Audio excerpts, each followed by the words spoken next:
Tito ako ng pinost mo na nag-comment sa video mo. Tinadtad siya ng lait ng mga tao at ang daming nag-message sa kanya. Mo, swerte ka, vlogger ka. Totoo naman sinasabi niya, bulok yung raider mo. Anong tornilyo yan? Violet, ha? Mura lang yan dito sa Quiapo. Huwag kitang makikita sa daan. Ha? Ako pa may kasalanan ngayon? Ba't ganon? Bakit parang iba na talaga mundo ngayon? Ay, Diyos ko po. Tito ka nung aking pinost na basher. Magsama kayo!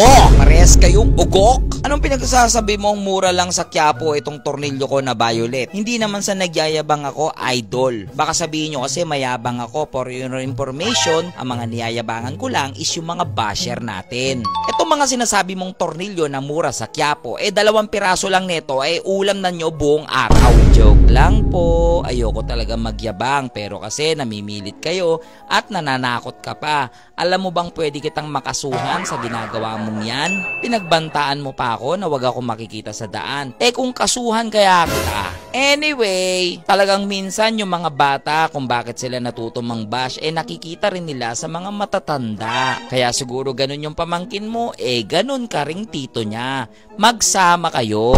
Hindi ko nakasalanan kung nilait siya ng mga tao or minessage siya. Una sa lahat, siya yung nagpapansin dito sa ating page. Ngayon napansin natin siya, kasalanan niya na yon. O sige, para mas lalo kayong mainggit magtito, pati yung pamangkin mo. Eto, meron pa akong binili para sa aking raider na sinasabi ng bulok na mumurahin lang sa Quiapo. Ihanap mo ako sa Quiapo nito at bibilang kita ng 10. So yung mga kalucifer natin, again, we're back. Kumpare na naman ang ating ayusin ngayon dahil malapit na ang NGO. October 18, NGO. At may show tayo sa October 12, ha? So, mga kalucifer natin, di ba pinakita ko sa inyo si Ghost Project? Nilipat na natin dito. Ito yung mga caliper master. Ito yung clutch. Ito yung master ni kumpare before. Ayan, CNC billet din yan. Okay, nanilipat na natin kay Ghost Project. Okay, by the way, sa mga nagtatanong kay Ghost Project, bakit nga daw hindi pa natin nire-repaint? Again, ulitin ko sa inyo, kayo kaya mag-repaint? Nakapagod kaya? Wala pa akong oras, mga kalucifer. Matagal i-repaint to, marami kasing kaha ang click. So ngayon, kung napanood yung video natin kahapon, naglagay na tayo ng caliper. Ngayon, dumating na naman. Siyempre. PX27, 17.5mm. Okay? Siyempre, gusto ko muna ulit i-shoutout si Boss Ayel Montemayor, ang official distributor ng Adeline dito sa Cavite. Okay? So, kung gusto nyo kumuha sa kanya ng mga Adeline, urig talaga, hindi kayo mapipeke. Dahil may mga peke na naglabas ang mga Adeline at ingat kayo doon. Pwede nyo i-check yung store niya. Nagkakabit din sila doon, nagsisetup din sila ng mga motor doon. Pero kung gusto nyo sa akin magpa-setup, pwede rin kasi nakaka-direct naman tayo kay Boss Ayel. Anyway, guys, ito na po yung ating Adeline. Siyempre, parang libro na naman yan. Okay, left and right yan, guys. Left and right. Ang ganda, oh. Woo! Sheesh! CNC billet. Woo! Ganda, men. Solid. Para ito yung sa left. Ito naman yung sa right. Wala na. Finish na.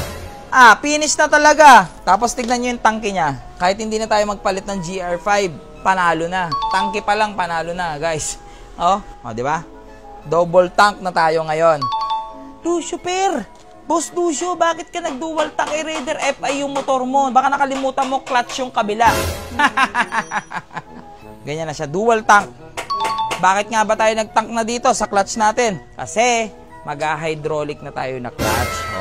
Di ba? Hydraulic clutch. Siyang ka pa. So, may ginagawa lang si Kuya Russell. After ni Kuya Russell gawin doon, uwi tayo ulit ng bahay. Kakabit na natin to kay kumpare. Kagaya ng sinabi ko sa huling video natin, pagdating sa Adeline, isa talaga ito sa marerecommend ko sa inyo na pasok sa budget pero sobrang ganda ng performance.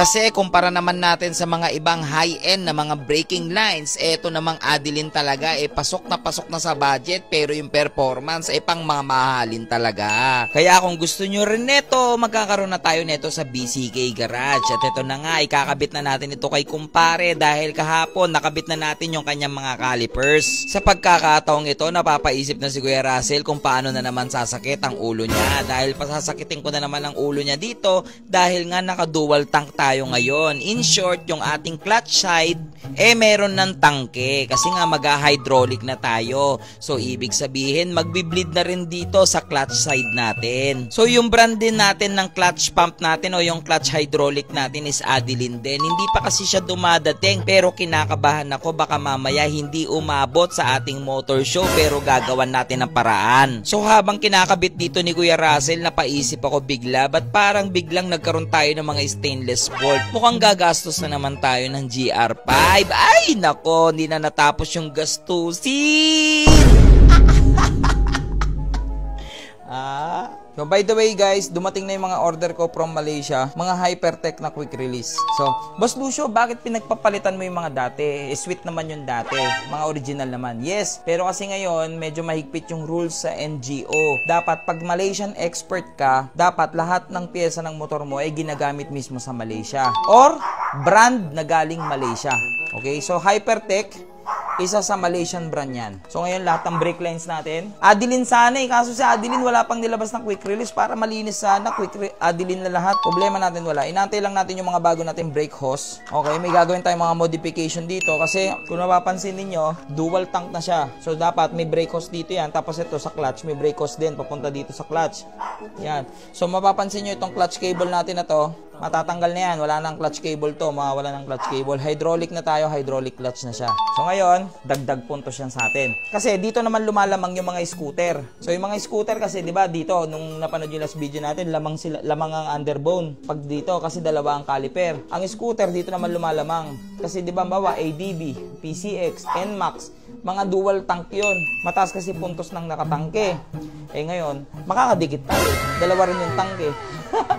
So ngayon, medyo mahihirapan humabol yung mga gustong humabol, 'di ba? Pag dikdikan yung laban. At least ngayon makakasabay tayo sa mga diinan talaga. Parehas may puntos, left and right. Okay, maliit lang naman yung puntos na 'yan. So may isa akong problema, yung all-ins, guys. Original po ito. Sa mga naghahanap, guys, for sale po ito. For sale po 'yan. Binibenta ko na lang po ito ng kahit po 11,000 na lang po. Sa mga gusto, mag-PM lang po sa akin. Ang issue lang nito, guys, may gasgas na maliit sa ilalim. Dito po. Napakita ko na lang sa picture. Basta mag-PM kayo, papakita ko sa picture. So, bukod doon, wala naman ng ibang gasgas. Naka-ceramic coating na rin yan. Kaya, okay na, all goods na yan. So, ngayon, next natin is switch. Boy, saan pa ako pwede mangutang nito? Yung baka, saan mo diba? Wala nang baka. Saan lang ako ng mga... Magkano yung switch na domino? 7.5. Quick throttle, 4,000. Kailangan ko pa 10,000. Kambing.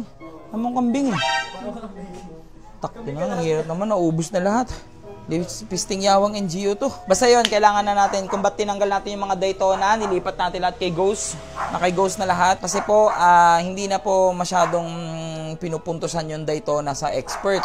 Sa pro na lang talaga siya or sa non-pro. Pero kung expert ka, kailangan domino. Domino switch. Kaso ang sakit, 7.5 plus 3, bali 3.7. Aray, mga 12 mil pa. Try mo. Magkano ba kidney? Isa na lang yan. Ha? Diba? Putik na yan. Para lang sa NGO, wala na akong kidney. O sige, para mas makita nyo na maayos ngayon yung tindigan ni Kumpare. Kasi marami nakakamiss kay Kumpare. Pasukan muna natin montage!